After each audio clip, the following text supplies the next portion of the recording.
pas résumer le Smart Gastronomy Lab qu'à l'impression 3D alimentaire. C'est juste un des projets que l'on a et c'est le projet sur lequel moi je travaille depuis 1 an et demi. Et au début, nous n'avions pas donc, tout cet espace, donc tout ce Cooking Lab où nous sommes aujourd'hui. Donc on avait beaucoup moins de moyens pour vraiment faire ces ateliers culinaires comme on a vu récemment. Et donc l'impression 3D alimentaire était le premier projet sur lequel nous avons travaillé, était celui qui nous demandait le moins de moyens, et donc c'est celui sur lequel nous avons le plus travaillé. Donc à l'heure actuelle, le SGL est surtout connu pour l'impression 3D, mais je crois qu'il ne faut surtout pas cantonner le Smart Gastronomy Lab à l'impression 3D alimentaire.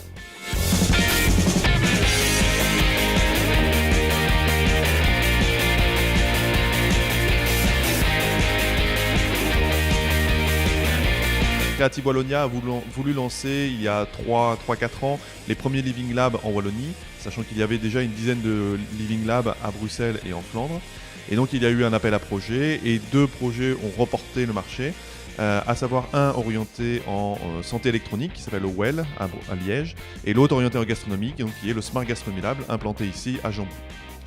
Alors l'objectif ici, et qu'est-ce que le Smart Gastronomy Lab? L'objectif en fait c'est un Living Lab à la base, donc ça veut dire que c'est un laboratoire participatif où on implique l'utilisateur final dans le processus de développement d'un produit, ici un produit qui concerne le domaine alimentaire.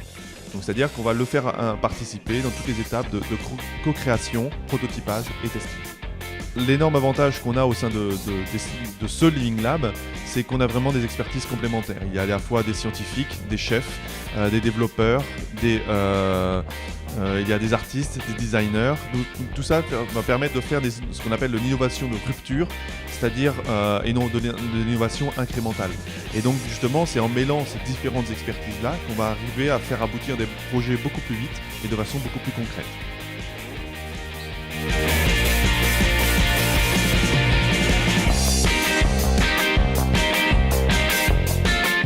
L'objectif, c'est de le faire participer, de le faire réagir sur des produits. On va lui soumettre des produits qui sont dans différentes étapes à différentes étapes de phase de développement.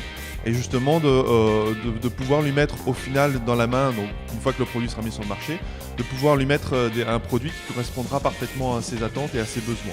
Et d'un autre côté, par rapport au porteur de projet, c'est lui donner des réponses par rapport à son produit, savoir si le produit qu'il est en train de développer va correspondre aux demandes de l'utilisateur.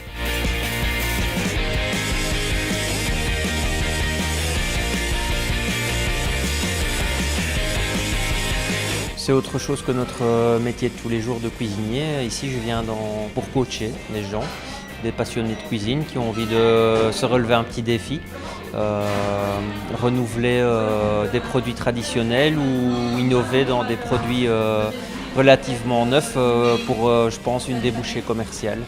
Je pense que c'est bien pour monsieur et madame tout le monde parce qu'ils sont à la fois et consommateurs et producteurs d'un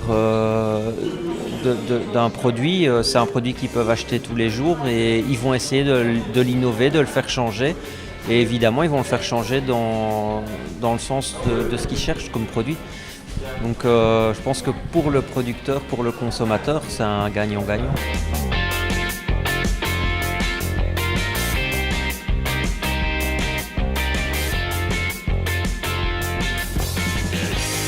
En plus de donc, au sein du Smart Gastronomy Lab, on a différentes casquettes, on mène différents types de projets, on a des ateliers, donc, comme on a vu là avec le chef Tristan Martin, justement où on fait tester un peu l'utilisateur final, on le fait travailler sur différents types de produits. Mais on a aussi des projets de recherche en interne. Donc on en a un qui concerne l'impression 3D comme alimentaire, comme ce qu'on voit derrière moi.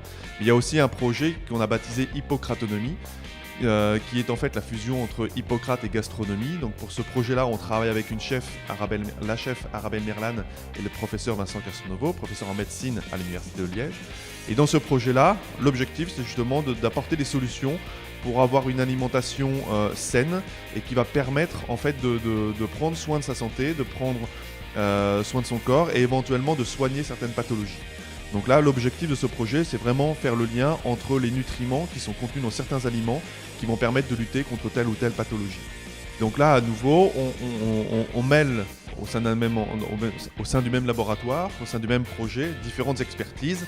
Donc on va avoir des chefs donc tels que Arabelle Merlan. On va avoir des scientifiques tels que nous et aussi le professeur, donc professeur en médecine, qui lui apporte tout son know-how, ses connaissances dans ce domaine-là.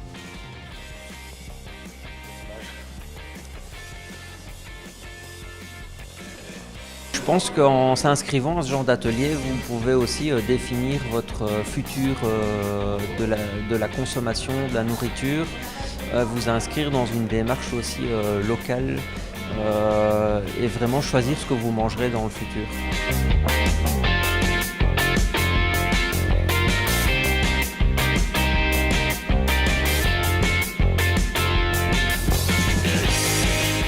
Ici, en fait, au Smart Gastronomy Lab, on a besoin de monsieur et madame tout le monde. Justement, c'est vraiment ça l'esprit des Living Labs, c'est de faire participer monsieur et madame tout le monde, mais aussi des chefs. Donc on a eu un atelier justement où là, on a fait participer des gens.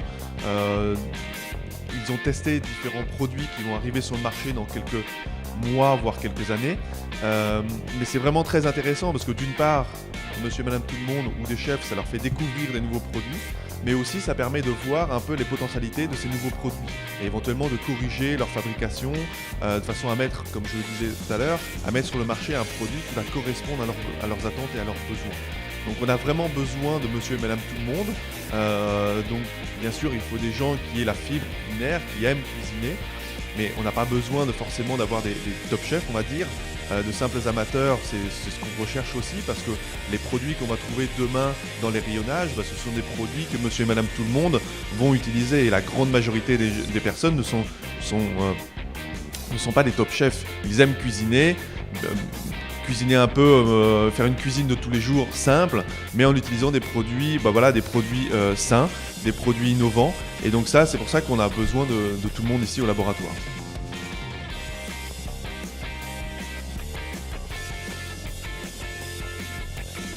On a ici toute une série d'équipements que tout le monde peut venir tester. Donc ça va des robots ménagers, je vais dire, qu'on peut trouver dans les magasins de cuisine classique, jusqu'à du matériel scientifique. On va en acheter un très prochainement ici. Donc des équipements qui viennent du laboratoire de chimie ou de biologie, mais qui justement trouvent des applications dans le domaine culinaire. Et donc ça, on a besoin de personnes qui veulent expérimenter, qui veulent tester de nouvelles recettes avec ces équipements-là, parce que ici, on teste les équipements qui demain seront dans les cuisines de monsieur et madame tout le monde.